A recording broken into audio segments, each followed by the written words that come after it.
اعوذ باللہ من الشیطان الرجیم بسم اللہ الرحمن الرحیم یا ایہا الذین آمنوا کتب علیکم الصیام کما کتب علی الذین من قبلکم لعلکم تتقون ایاما معدودات فمن کان منکم مریضا او علی سفر فعدۃ من ایام اخر وعلی الذین یطیقونہ فدیۃ طعام مسکین فمن کان تطوع خیرا فہو خیر لہ ان تصوموا خیر لکم ان کنتم تعلمون۔ آواز مل رہی ہے نا؟ آواز مل رہی ہے؟ ان کے وجہ آواز مل رہی ہے؟ پنکھا کی وجہ سے مائک لگایا ہاں مائک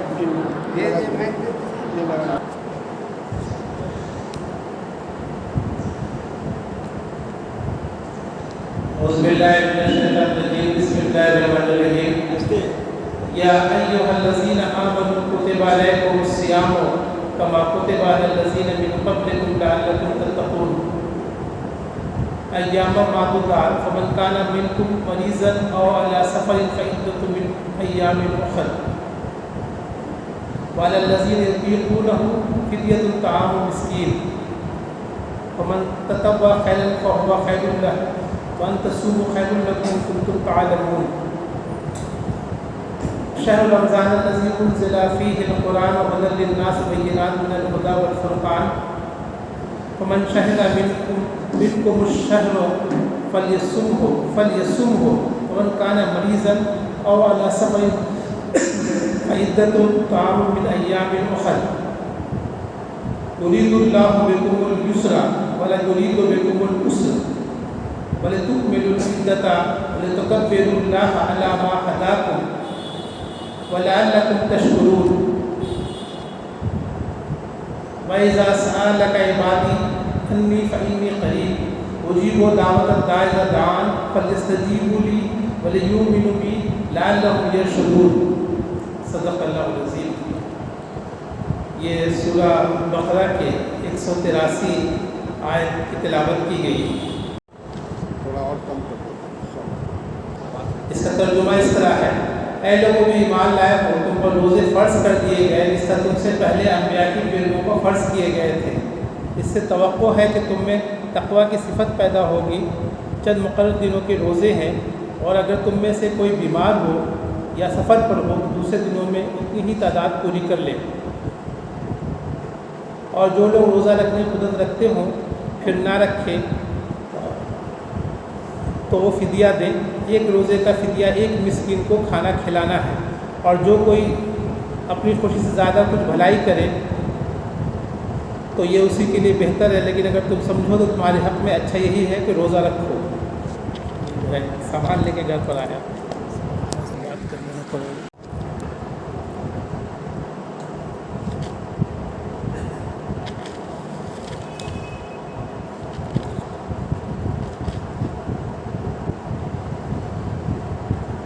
رمضان وہ مہینہ جس میں قرآن نازل کیا گیا، جو انسانوں کے لیے سراسر ہدایت ہے اور ایسی واضح تعلیمات پر مشتمل ہے جو راہ راست دکھانے والی اور حق اور باطل کا فرق کھول کر رکھ دینے والی ہے۔ لہٰذا اب سے جو اس مہینے کو پائے اس کو لازم ہے کہ اس پورے مہینے کے روزے رکھے، اور جو کوئی مریض ہو یا سفر پر ہو وہ دوسرے دنوں میں روزوں کی تعداد پوری کرے۔ اللہ تمہارے ساتھ نرمی کرنا چاہتا ہے، سختی کرنا نہیں چاہتا، اس لیے یہ طریقہ تمہیں بتایا جا رہا ہے تاکہ تم روزوں کی تعداد پوری کر سکو۔ اور جس ہدایت سے اللہ نے تمہیں سرفراز کیا ہے اس پر اللہ کی کبریائی کا اظہار و اعتراف کرو اور شکر گزار بنو۔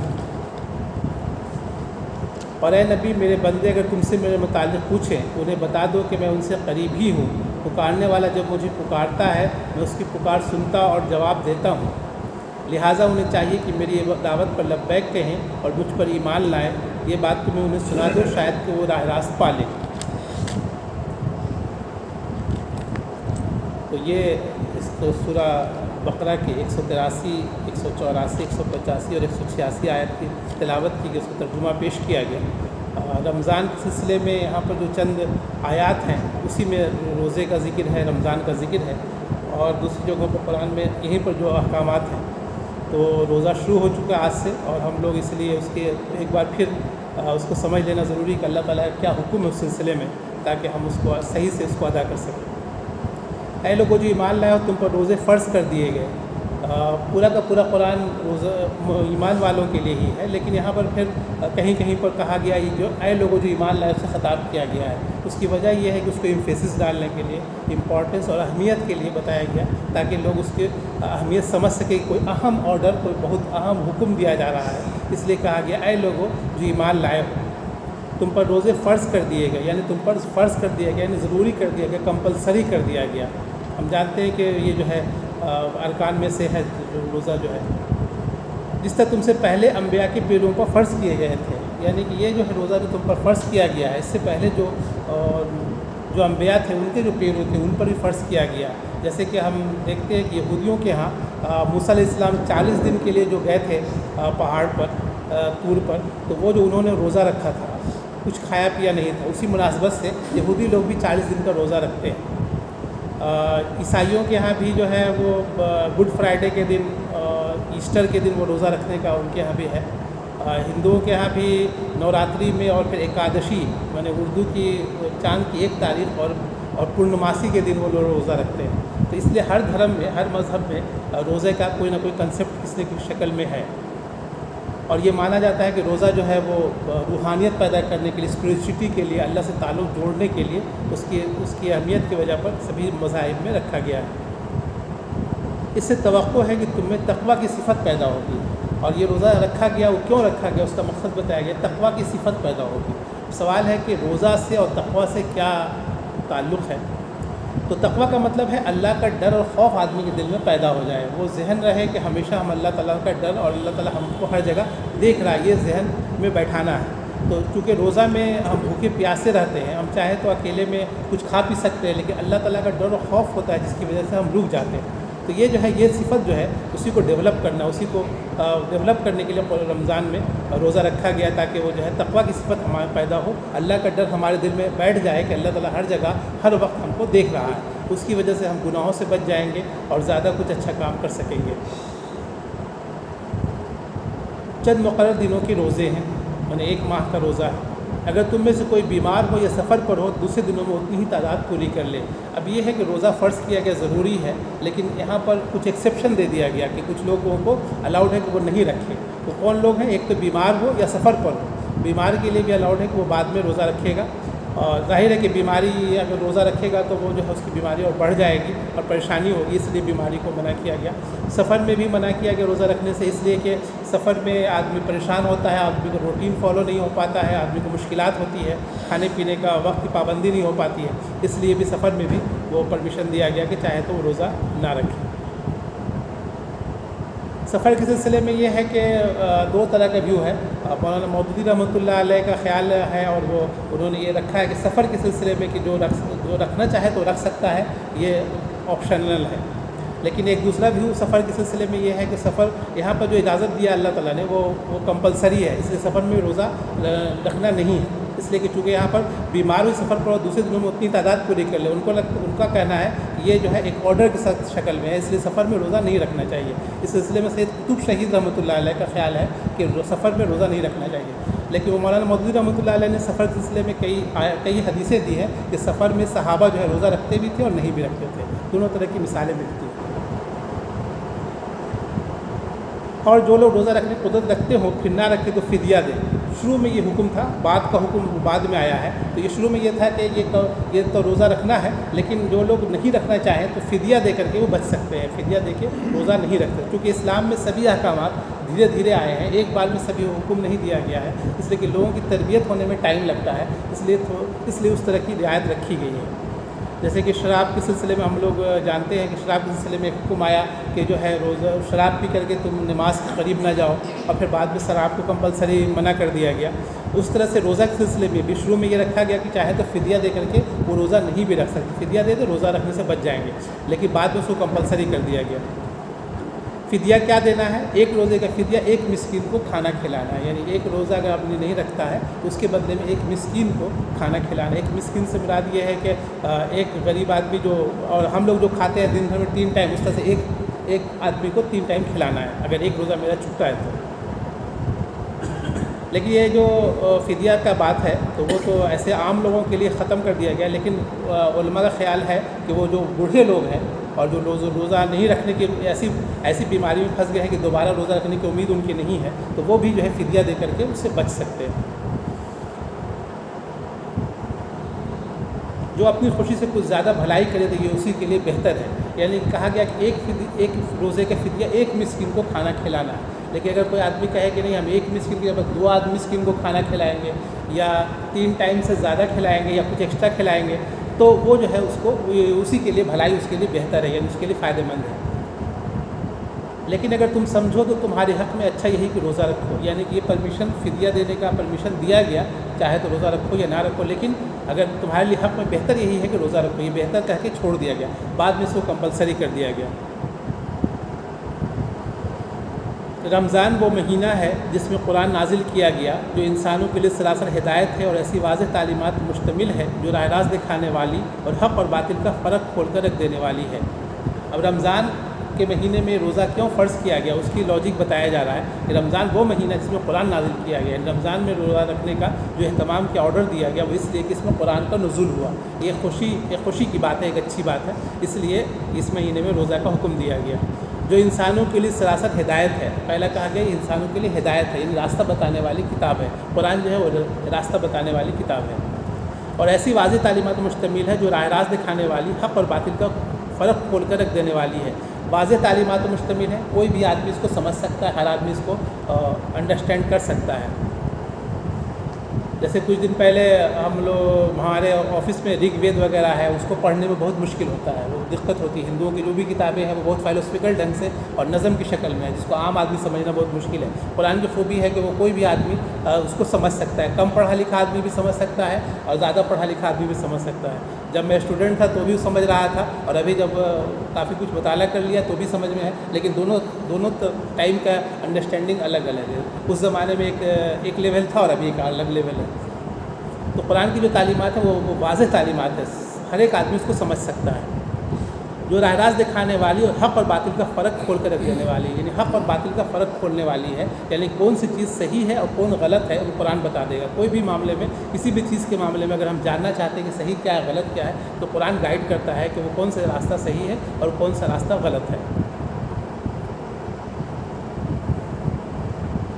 لہٰذا آپ سے جو شخص مہینے کو پائے اس کو لازم ہے کہ اس پورے مہینے کی روزے رکھے۔ پہلے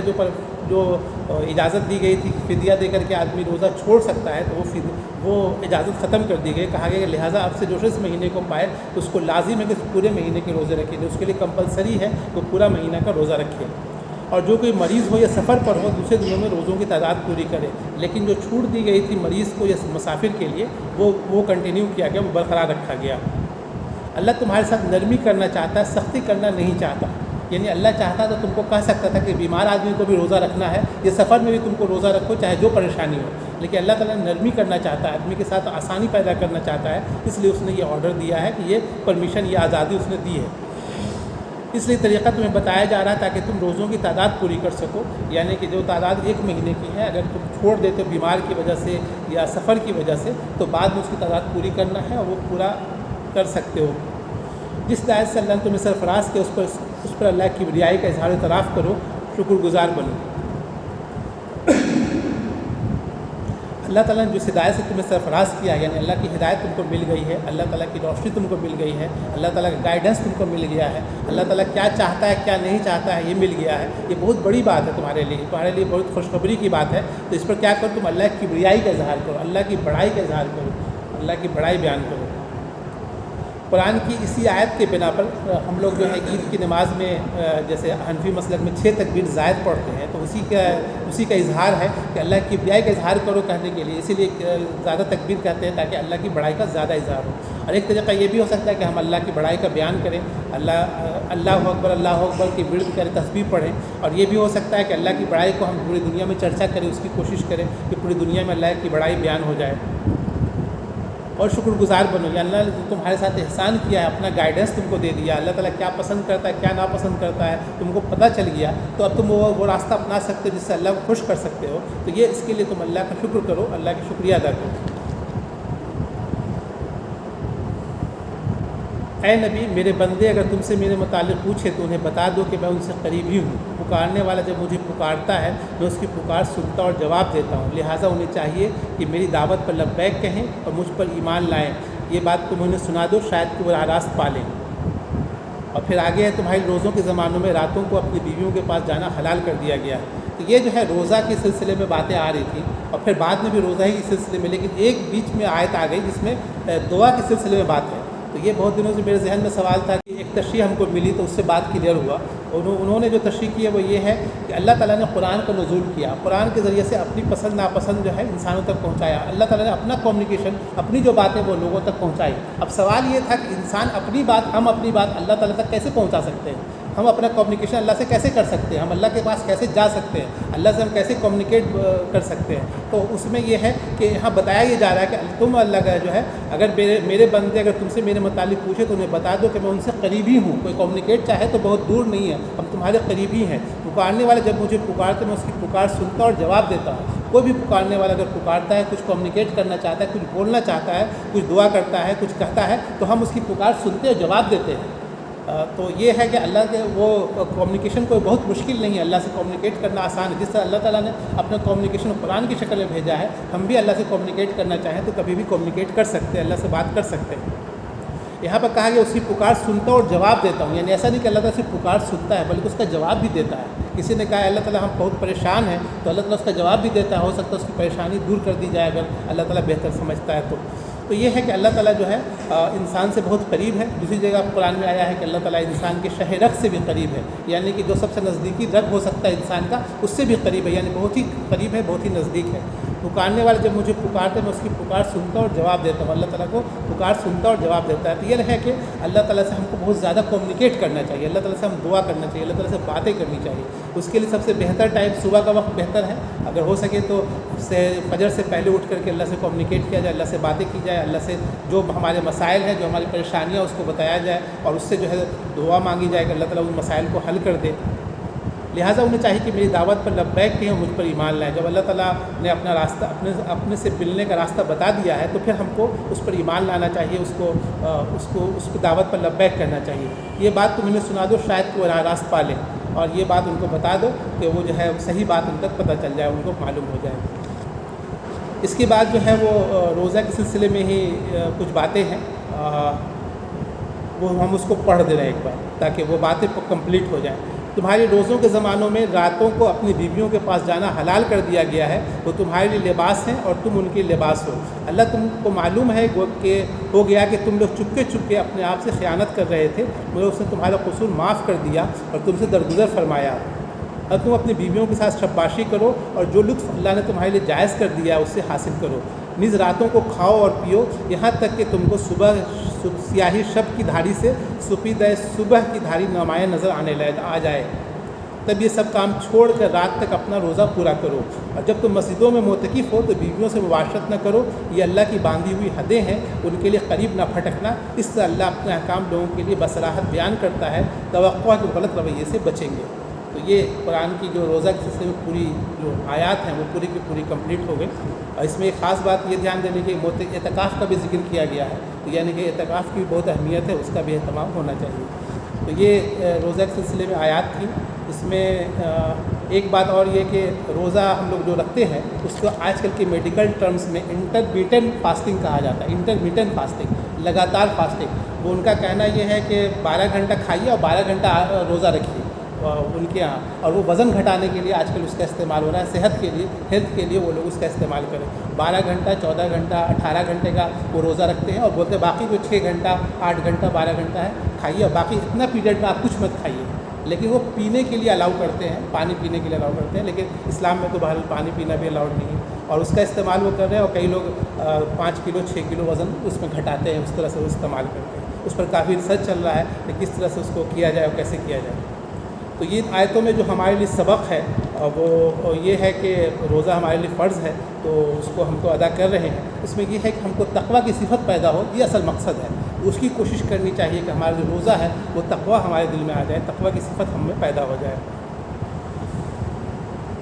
دوسرے یہ ہے کہ رمضان جو فرض کیا گیا وہ قرآن کی وجہ سے فرض کیا گیا، تو قرآن سے ہمارا لگاؤ زیادہ ہونا چاہیے، قرآن کو سمجھیں، اس کو پڑھیں، اس پر عمل کریں، اور قرآن کو پھیلانے کے لیے اور خاص طور برادران وطن تک بھی قرآن کی دعوت پہنچے، اس کے لیے بھی کوشش کرنی چاہیے۔ اگر ہو سکے تو 1 قرآن یا 2 قرآن کم سے کم ہم اس ماہ میں تحفہ میں برادران وطن کو دینے کی کوشش کریں، یہ بھی ہمیں کرنا چاہیے۔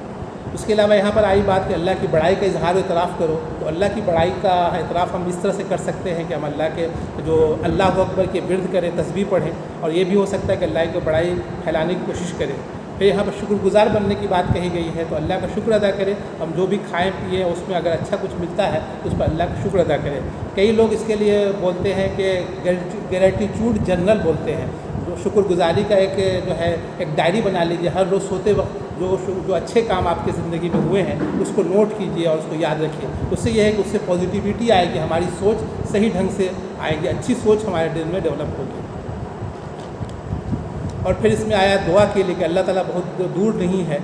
ہم کو جو ہے اس کو پکار، وہ اللہ تعالیٰ ہماری پکار سن کر جواب دیتا ہے، تو ہم کو جب بھی موقع ملے،